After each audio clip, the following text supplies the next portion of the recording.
When a major bank puts a number like $309 on silver, what they're really doing is telling you, if the system repeats the same behavior it's done before, silver doesn't need hype, it needs a ratio.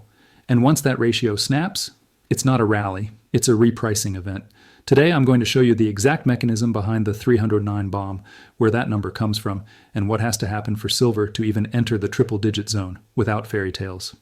What BofA actually said. All right, let's put the claim on the table.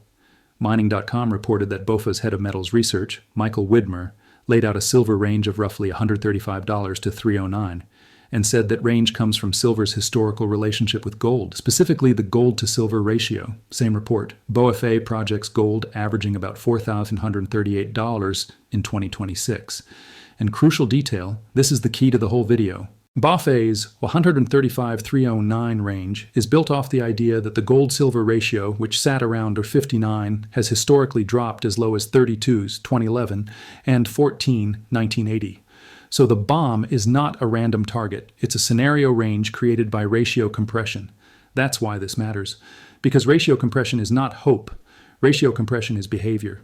It's how capital moves in cycles. Gold leads, silver lags, then silver overreacts.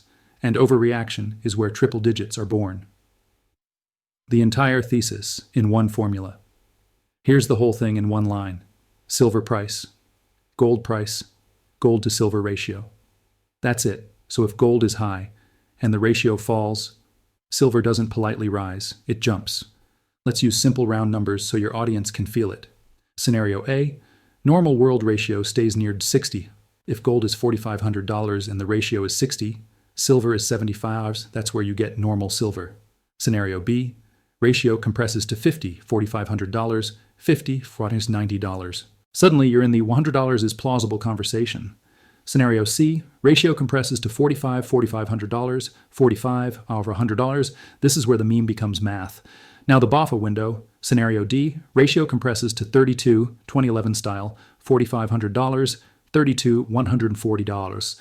That's basically BofA's $135 ballpark. Scenario E, ratio compresses toward 14, 1980 style, $4,500, 14, $321. That's the neighborhood of the 309 headline. So the question is not, will silver magically hit 309? The question is, does this cycle have the ingredients that historically collapse the ratio? Because if the ratio collapses, silver doesn't need permission. Why the ratio collapses in the first place? The ratio collapses when silver stops trading like a metal and starts trading like a pressure valve. It happens when gold becomes a monetary hedge again, and silver becomes the leveraged version of that hedge, and physical tightness makes paper pricing fragile. Think of gold like the lead singer. Silver is the drummer with anger issues. Gold moves first, silver waits, and then silver tries to catch up in 1 week what it missed in 6 months. That's ratio collapse. Now, what's different about this cycle? It's not just investors, it's industry. When investors chase silver, you get volatility. When industry chases silver, you get scarcity pricing. And scarcity pricing doesn't care about your chart patterns. The deficit engine. What feeds triple digits? Let's talk fundamentals. Fast, clean, no fluff. The Silver Institute has been warning about ongoing deficits. A late 2025 Silver Institute update said 2025 would be the 5th consecutive deficit year, estimating a top 95 MAS deficit and a cumulative deficit near 820 MAS across 2021-2025. Earlier 2025 guidance also framed the deficit as significant, forecasting the market would remain in deficit for the 5th year, with a deficit estimate around 149 MAS at that time. Different estimates through the year. Same headline. Deficit, stacking, year after year. And why does that matter for the ratio? Because ratio collapse requires a moment where silver stops behaving like a plentiful byproduct and starts behaving like a constrained input. Industrial demand doesn't blink. Solar doesn't blink. Electronics doesn't blink. Grid infrastructure doesn't blink. The Silver Institute has pointed out industrial demand staying structurally strong, with PV, automotive electrification, grid build-out, and AI-related demand all in the mix. So the setup looks like this. You get a market where investment demand is cyclical, but industrial demand is structural. That's how you build a floor, and floors are how you build launch pads. What 309 really means, and what it does not mean. Let's be adults. $309 silver is not a base case. It's not even a next quarter case. It's a stress case expression of two things happening at once. Gold stays very high. BofA is already projecting a high gold average for 2026. The ratio compresses toward historic extremes. BofA explicitly references 32 and 14 as historic lows tied to prior silver episodes. So what you should tell your audience is, BofA isn't promising $309. They're saying, if the ratio does what it's done in past extremes, the math spits out $135, $309. This is important because it changes how you trade your emotions. If you think $309 is a promise, you'll hold through anything, ignore risk, and get wrecked. If you understand it as a ratio scenario, you start watching the real drivers: gold trend, ratio trend, physical premiums, delivery, stress, liquidity conditions. That's the grown-up version of the story. The path to triple digits. 5 steps, no fantasy. Here's the realistic pathway to triple digits, step by step. Step 1, gold stays elevated and sticky. BofA's gold average projection matters because it anchors the numerator. If gold is high, silver doesn't need a miracle, only ratio movement. On screen, silver, just gold, ratio. Step 2, the ratio rolls over. This is the stealth move. Nobody notices the ratio change at first. They're looking at the silver chart, but the ratio is where the compression begins. What you tell viewers to watch. If the ratio can't hold above the 60s, if it starts trending down in a stair-step pattern, that's the market quietly admitting silver is underpriced relative to gold.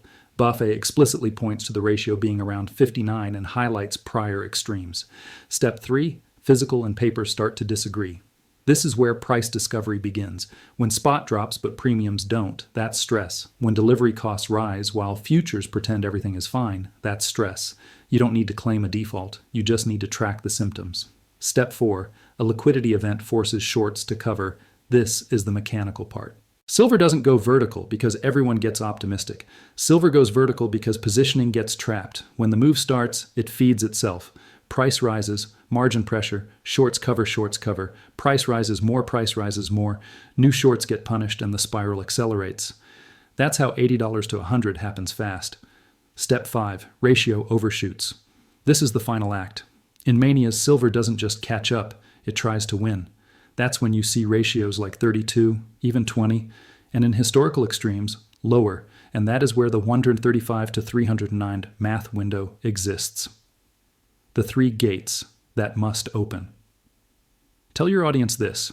Don't stare at the target, watch the gates. Gate 1, monetary gate. Gold must remain a hedge trade, rates, debt, geopolitics, whatever the mix is. BofA is already framing gold as a key portfolio hedge in 2026. Gate 2, industrial gate. The deficit story has to stay alive. Silver Institute commentary supports that structural imbalance theme continuing. Gate 3, market structure gate. This is COMEX, JOS LBMA plumbing. Positioning, delivery behavior, and liquidity. When market structure tightens, silver stops acting like an ETF ticker and starts acting like a scarce input. If all 3 open, triple digits becomes a timeline question, not a will it question. Now listen, this part matters. Silver is designed to hurt you emotionally. It spikes, it dumps, it chops, it humiliates conviction. And the people who get paid are the people who can survive. A 6% up day followed by a 9% down day followed by a 12% up day. That is silver. So here's the trap. They make you believe the move is over, right before the next leg begins, and they do it with headlines. They do it with one candle. They do it with the oldest trick in markets. Make the impatient sell to the patient.